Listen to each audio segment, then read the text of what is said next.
Lia itu mulut anak berusia 9 tahun untuk menghilangkan sifat buruk anak tersebut.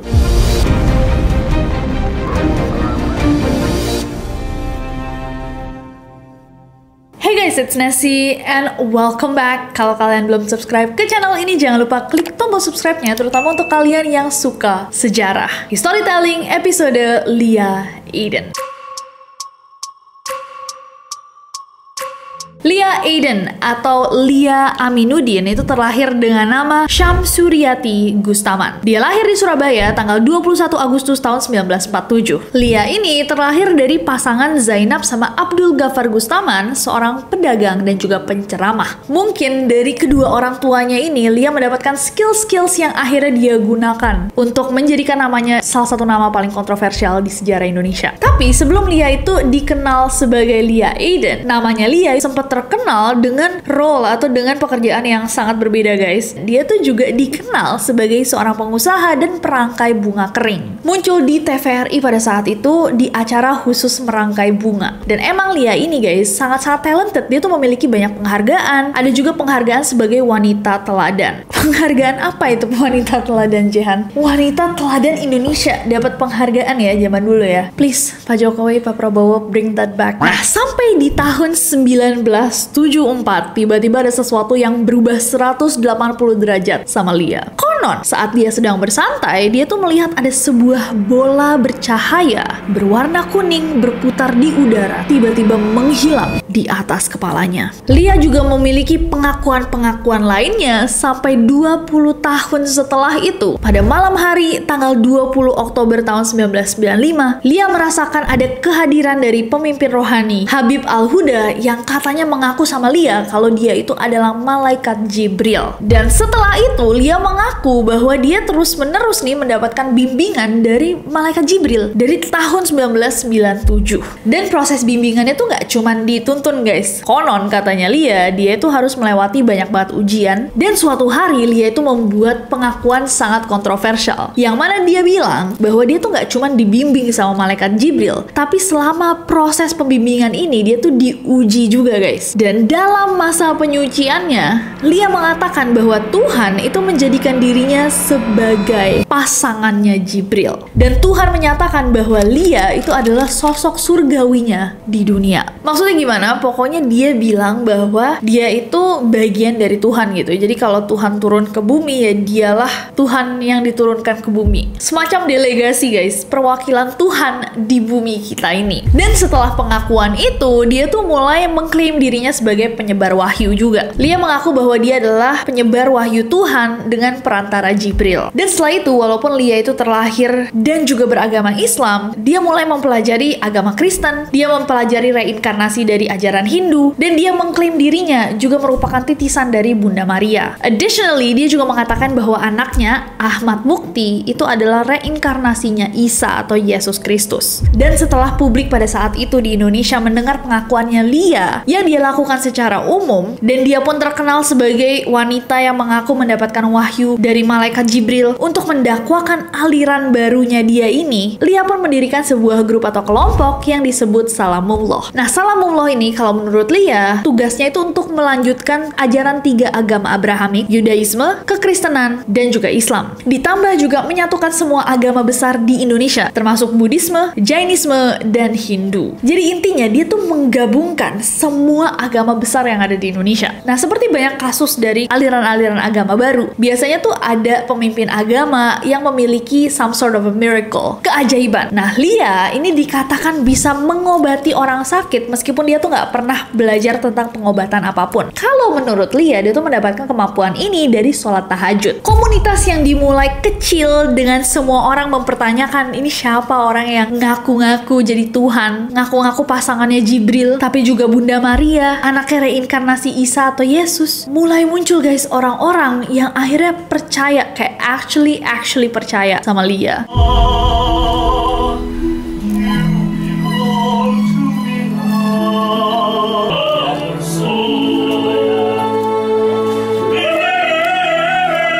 Dan para pengikut yang tergabung dalam komunitasnya Lia ini memanggil dia Paduka Bunda Lia Eden. Dan dia pun dijuluki Ratu Surga. Dan you would be surprised guys, kalian bakal kaget untuk tahu bahwa followersnya Lia ini gak cuman orang-orang biasa. Ada pakar budaya, cendekiawan, artis musik, aktor teater, bahkan para pelajar yang dibaptis guys dalam ajarannya Lia. Nah tapi gak diketahui pasti nih dari mana sebenarnya sumber pendanaan untuk kelompok Lia ini. Kok bisa-bisanya dia tuh mulai membangun rumah mewah, tempat untuk hambanya berkumpul nih, yang diberi nama Taman Surgawi. Sebuah rumah 2 lantai mewah yang terletak di Jalan Mahoni nomor 30, Senen, Jakarta Pusat. Seperti yang kalian bisa bayangkan, beberapa ajaran Lia ini emang membuat heboh banget masyarakat Indonesia. Kayak misalkan dia tuh mensahkan sholat dalam 2 bahasa, menghalalkan konsumsi babi, dan mengadakan ritual penyucian ekstrim seperti menggunduli kepala dan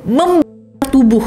Tadi aku bertanya-tanya kayak, emang menggunduli kepala itu ekstrim? Ternyata juga tubuh. Buset. Lia juga pernah mengatakan bahwa Muhammad Abdul Rahman, salah satu pengikutnya, itu adalah reinkarnasi dari Nabi Muhammad. May peace be upon him. Coy, berani banget ya. 22 Desember tahun 1997, Majelis Ulama Indonesia (MUI) itu sudah melarang kelompok Lia karena ajarannya itu dianggap menyelewengkan kebenaran mengenai ajaran Islam. Di dalam fatwa nomor keputusan 768 MUI 12/1997 dinyatakan bahwa malaikat Jibril itu tidak mungkin turun lagi setelah kedatangannya pada Nabi Muhammad, may peace be upon him. Tapi setelah fatwa MUI dikeluarkan, kelompok Lia Eden bilang kayak, lah kita juga bisa ngeluarin fatwa. Mereka pun mengeluarkan Undang-Undang Jibril yang mengutuk MUI karena berlaku tidak adil dan menghakimi kelompok mereka sewenang-wenang. Jadi udah dilarang nih, Lia Eden sama pengikutnya ya terus saja menjalankan aktivitas mereka seperti biasa. Nah, kontroversi Lia Eden berikutnya itu terjadi tahun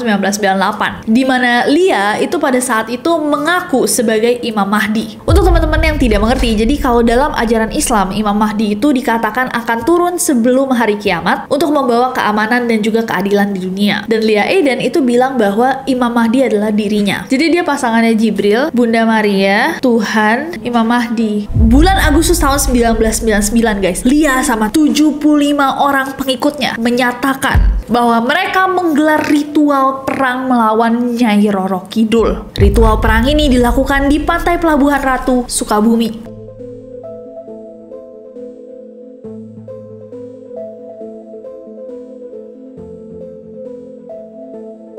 Tujuannya adalah untuk melenyapkan sosok yang dianggap sebagai simbol kemusyrikan.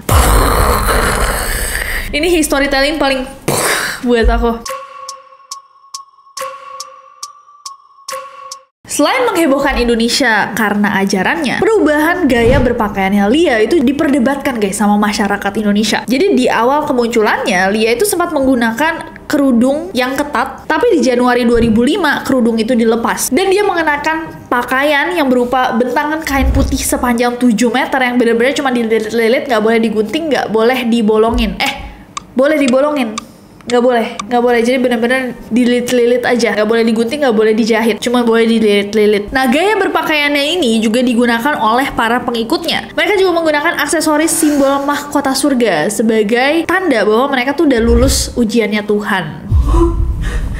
Aku baru paham, aku kan mikir mana mahkotanya cuma bundelan kayak gitu. Kamu kira itu diedit pakai Canva? Kayak cuma lilitan doang, kayak nggak ada tuh mahkota mana kayak gitu. Oh, Kak, mahkota surga. Jadi kalau malaikat kalau digambarin kan mungkin gitu, tapi kan nggak bisa melayang gitu. Iya, padahal bisa pakai kawat tau ya. Dia bisa pakai bandul.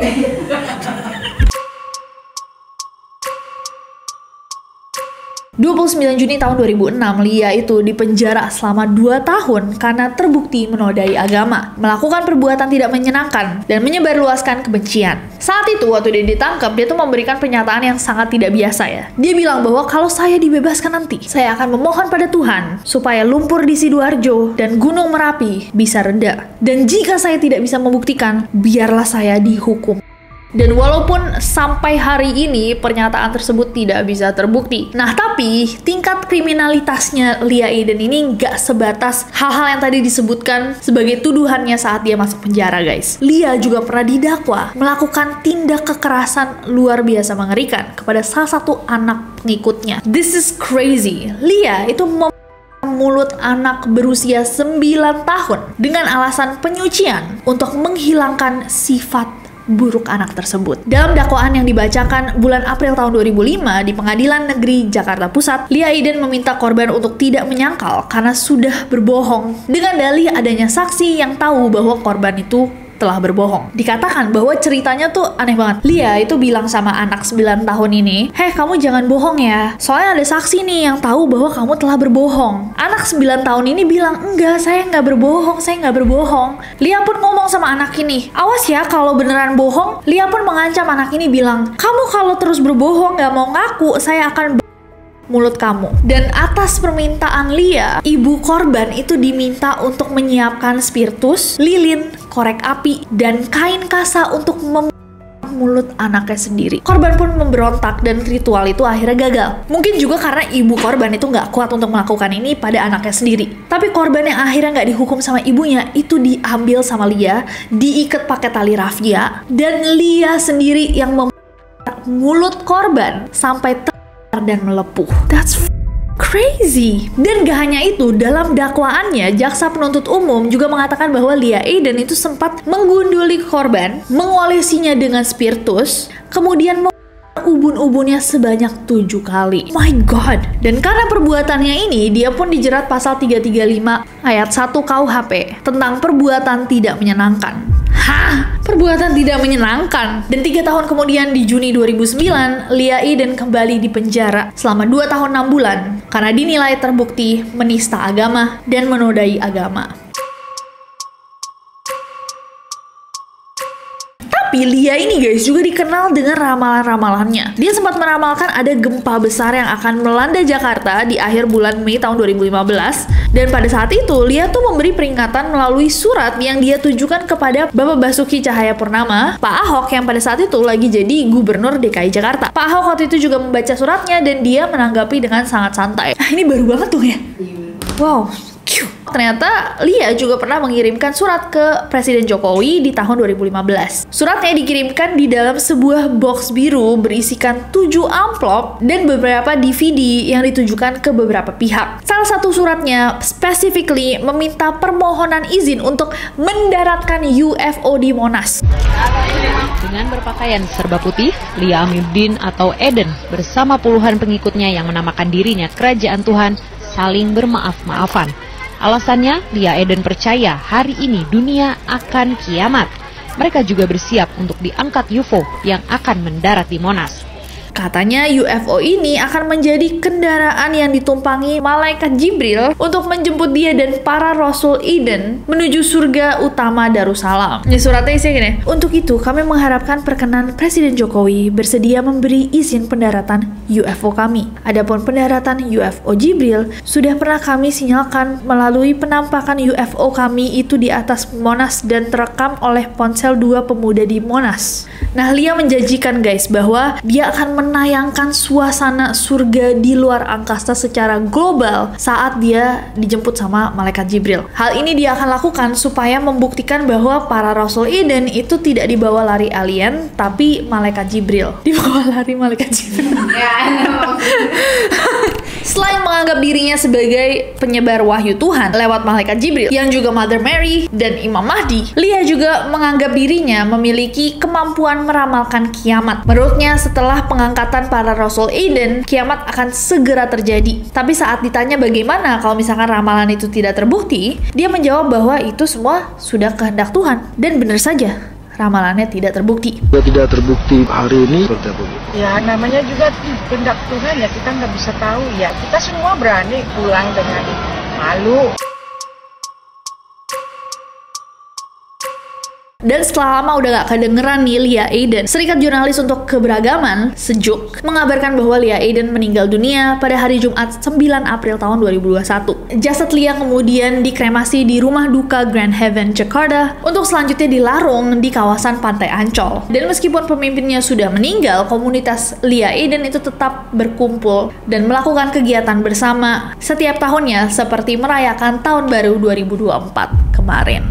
Ternyata masih ada, jadi Kalau misalkan ada kesalahan-kesalahan informasi, boleh banget dikoreksi di bawah. Sebenarnya aku juga penasaran sih untuk orang-orang dalam komunitas seperti ini yang dari luar sebenarnya kita sangat-sangat mempertanyakan ya adanya informasi-informasi baru gitu tentang penggabungan ideologi-ideologi agama, wahyu-wahyu baru. Mudah banget untuk kita langsung kayak, hah nggak mungkin, that doesn't make sense, nggak masuk akal gitu. Tapi untuk orang yang di dalam komunitas itu sebenarnya apa ya yang dipercaya gitu? Kenapa mereka bisa percaya? Dan apa yang convince mereka? Apa yang membuat mereka yakin bahwa ajaran ini adalah ajaran asli? Cuma kalau misalkan ada yang tahu bagian dari komunitas ini, boleh diceritain di bawah. But that's crazy.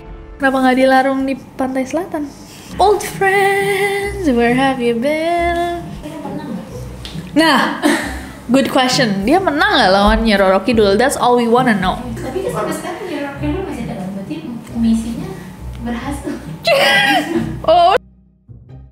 Anyways, kita kan bisa berkomentar karena kita taunya apa yang kita tahu gitu, ya kan? Makanya aku penasaran apa yang mereka ketahui gitu. Apa yang bikin mereka yakin? Apakah benar dia bisa kayak menghidupkan orang mati atau nyembuhin orang sakit apapun? Itu kan menarik banget untuk tahu gitu apa alasannya. Is it the power of the mind? Atau emang beneran dia mendapatkan wahyu? Anyways, apakah kalian pernah dengar tentang Lia Eden sebelumnya? Coba komen di bawah. Semoga kita belajar bareng-bareng hari ini. Semoga menarik informasinya. Siapa lagi yang harus kita bahas di Historytelling berikutnya? Komen aja di bawah. Dan jangan lupa subscribe karena aku gak sabar ketemu kalian lagi.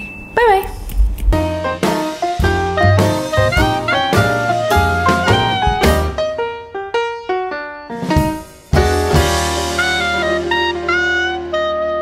Paduka Bunda Lia Eden. Kalian panggil aku dong Paduka Bunda Nesi.